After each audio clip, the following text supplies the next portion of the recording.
Всем привет! Вы на канале Готовим с Оксаной Пашко. Сегодня приготовим рулет с яблоками. Готовится просто и начинки в нем много. Получается сочным и очень вкусным.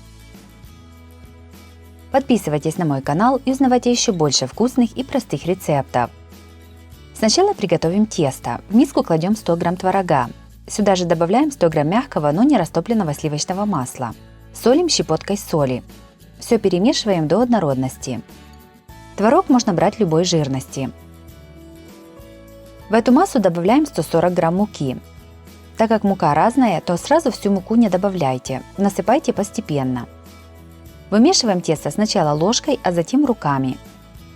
Тесто должно хорошо держать форму.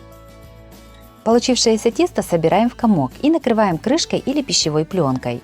Ставим в холодильник настаиваться примерно на 30 минут. Пока настаивается тесто, подготовим начинку. 400 грамм яблок разрезаем на четвертинки и чистим от сердцевины и кожуры. Яблоки трем на крупной терке. Яблоки поливаем примерно 2 столовыми ложками лимонного сока. Все перемешиваем. Лимонный сок придает яблокам легкую кислинку и не даст им сильно потемнеть. Сюда же к яблокам добавляем 130 грамм сахара и 1 чайную ложку молотой корицы. Все перемешиваем, начинка готова. По желанию в нее можно добавить изюм.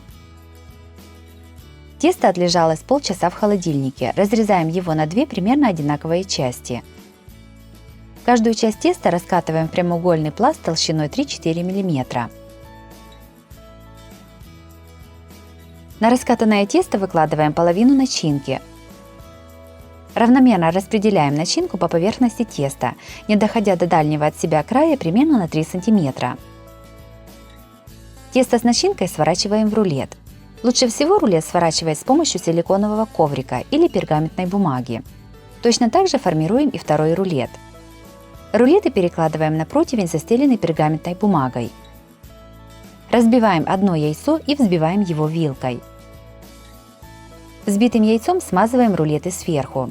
Также у меня на канале есть и другие варианты сладких рулетов. Смотрите их в моем плейлисте по ссылке на экране или в описании под видео. Рулеты ставим в духовку, разогретую до 180 градусов. Запекаем примерно 30 минут. Готовым рулетам даем остыть и нарезаем порционными кусочками. Сверху посыпаем сахарной пудрой и подаем на стол. Рулеты с яблоками получились сочными и очень вкусными. Готовится просто и продукты все доступные. Кто любит много начинки в рулетах, обязательно их приготовьте. Если вам понравились такие рулеты с яблоками, то обязательно ставьте лайк и пишите комментарии. Подписывайтесь на мой канал, чтобы не пропустить новые видео. С вами была Оксана Пашко. Готовьте вкусно, готовьте с удовольствием.